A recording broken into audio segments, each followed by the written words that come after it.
Hello everyone, welcome back to the channel. It's your pal Noms here, and today we are revisiting the topic of Game of Thrones because recently this article was published by a woman called Ella Kemp regarding Game of Thrones star Carice Van Houten, Carice Van Houten, I can't pronounce it, sexy red chick, the one who plays Melisandre. Anyway, she gave a small interview regarding the backlash of the fans towards Game of Thrones and its showrunners after the series finale. And as you can see by the title, she doesn't have the most positive things to say about it. It says, on the finale, Backlash, it quotes her saying, "It feels a bit ungrateful." And then in the subheading, it quotes her again. "It just always amazes me how people can go behind their computer and just type, 'Die, bitch, die.'" Okay, well, look, I understand this article writer needs to get her views and her clicks. Being someone on YouTube, I understand that more than most. But looks like she's started this article out in the wrong foot. Now, I have read through this article, and I'm going to go through it with you guys. And there's a bit more to it than what is being front and center on the headline. But Melisandre is painting with a very broad stroke here. She's obviously not... Maybe she's echo chambered it out, or maybe she just hasn't done her research, or maybe she's just been swamped with the worst parts of the fan base, which is probably the most feasible scenario. Anyway, she doesn't have very much nice things to say, and she's painting with a very broad stroke. Now, in Carice's defense, she is not the only actress or actor for that matter, to misrepresent the fans or misread the fan backlash. Let me be perfectly clear, and I believe all of you will agree with this. The backlash, none of it's directed at the actors. None of it's directed at the production crew, the cameramen, the fucking catering. The whole production crew, aside from the water bottle incident, did a fantastic job. Oh, and the douchebag cinematographer for The Long Night who lit the fucking episode so dimly that none of us could fucking see it. Anyway, aside from him, pretty much everyone else did their job flawlessly, and props to them. They were the production crew were undoubtedly the best part of Game of Thrones Season 8. But, like, Kit Harington, for example, and Sophie Turner were two outspoken actors who were quite unpleased with who would be pleased. To, sum it up, was basically, those who didn't like Season 8 can just fuck right off, because we worked our butts off on it. And they did, and Sophie and Kit did a fantastic job in their roles, but they obviously didn't take much time to understand the fan backlash, because none of it was directed towards them until they lashed out against the fans. Right? And I was called out for sort of defending the actors, so to speak, because they did work their asses off on it. And I was advocating for them, saying, look, don't be too hard on them. They don't know what they're talking about. They're just playing off ignorance. And not to mention, the showrunners, these show writers, Dumb and Dumber, they're friends with them. You know what I mean? They're really close. So obviously, no one likes when their friend gets called out on the internet. Your first instinct is to defend them or stick up for them. Conleth Hill, who was dissatisfied with Varys' death, we went through it on a recent podcast, the audio commentary for... Actually, no, sorry, I went through it privately, and then we're going to be doing it later on on the channel's podcast. We're going to go through the audio commentary for episode 5, and I'll tell you right now, he's heavily walked back on his initial disdain towards the showrunners because of how they treated Varys in Season 8, because again, they're friends, and he doesn't want to sort of stoke the flame. He wants to douse it and, do right by his friends. And I think that's what Carice is doing here.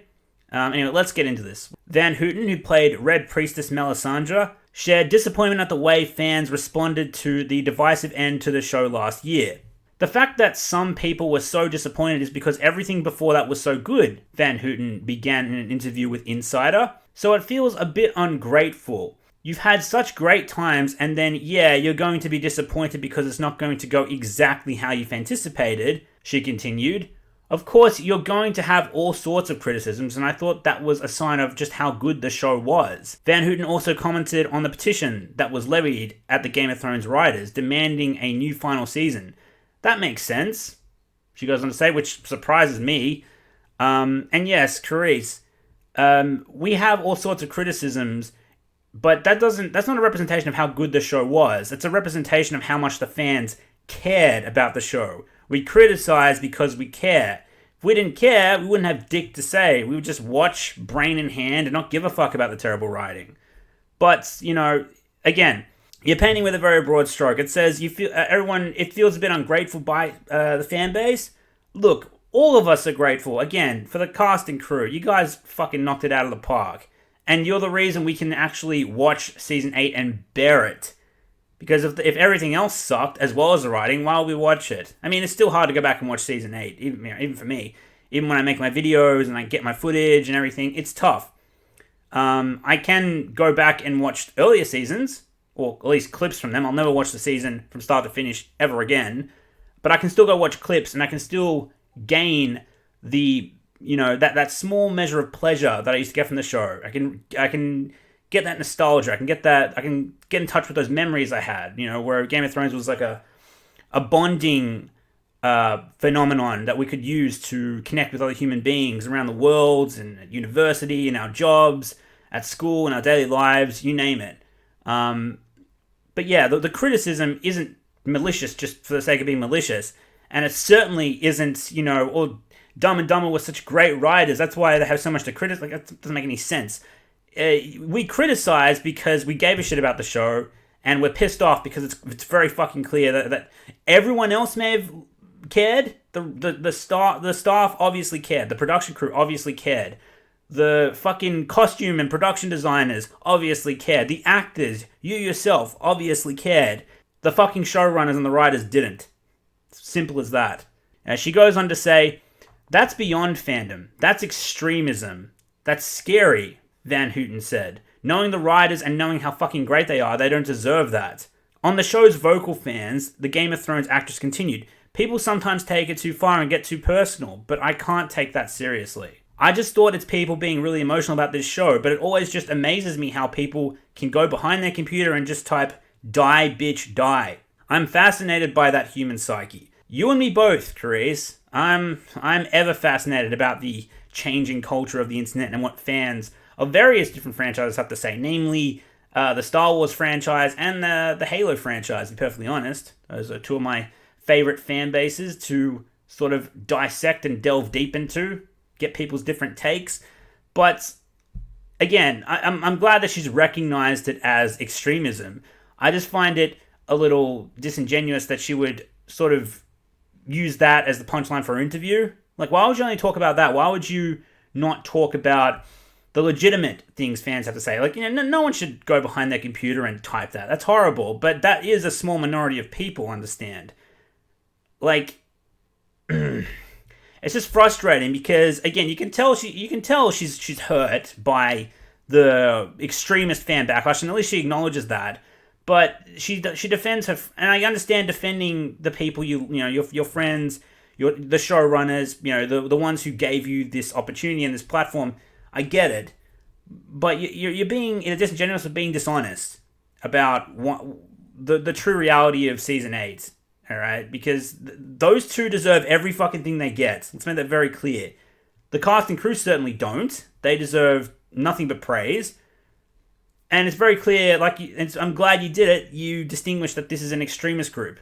But the fans doing that petition, no one expected them to actually redo Season 8.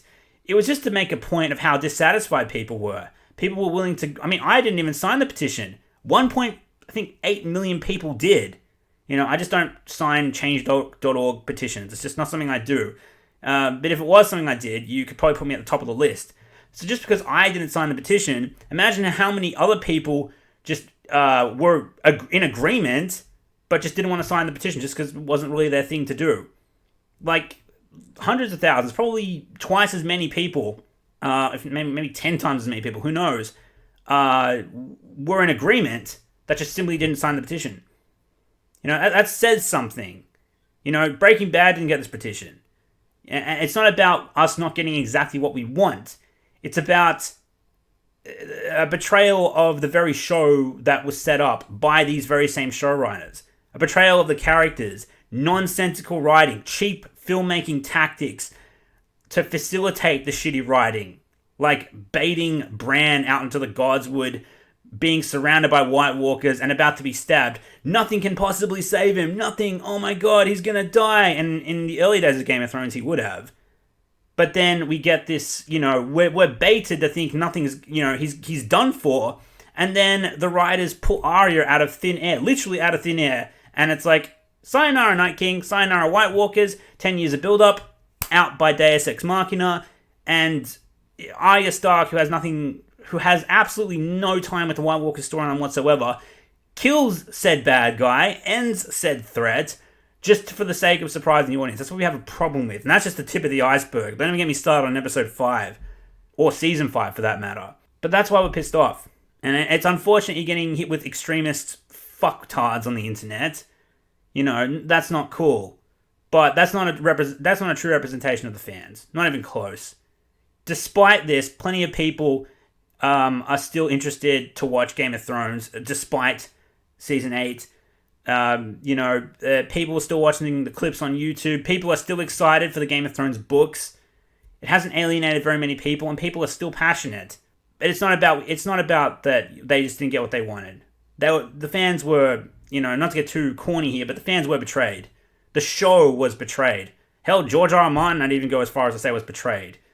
In an interview he did, and I just did a video about this, he went on to say that, he was stifled by creative differences, by the showrunners and the studios, and the people, surrounding the show. He wanted more seasons, he wanted the story to have more nuance. If that was the ending that we're going to go for, it would have taken 5 seasons. He said that. People were willing to watch that. People wanted to see that. It was the showrunners, your friends that you want to die on this hill, Carice. It was the showrunners, those two fucktards that ultimately didn't want to do the work and didn't want to hand it to someone who would have been chomping at the bit to run Game of Thrones. No, they fucked it. They fucked the fans. They, unfortunately, made all of your hard work completely void. And now Season 8's in the toilet. All those filming nights for the long night were pointless. All that budget was pointless. You guys did an amazing work production-wise, but, it doesn't amount for shit when the writing is garbage. And your two friends, Dumb and Dumber, they're garbage. Simple as that. Anyway, look, that's pretty much the article. That's everything I had to say. Hope you enjoyed the little rant. I got nothing against Carice. Again, sorry she's going through this. I do think she's painting with a bit of a broad stroke, and I hope this article writer didn't take her out of context or anything. It sounds pretty much in context, but I'm hoping they're not cherry picking here. She strikes me as a very nice person, nice woman, inside and out. But yeah, don't paint with a broad stroke. Don't be Disney Lucasfilm. Don't misrepresent us. Speak your mind by all means, but just recognize the situation. Don't be ignorant to it. And if you are aware of it, if you are aware of why fans are actually pissed off, then don't be dishonest about it. Okay?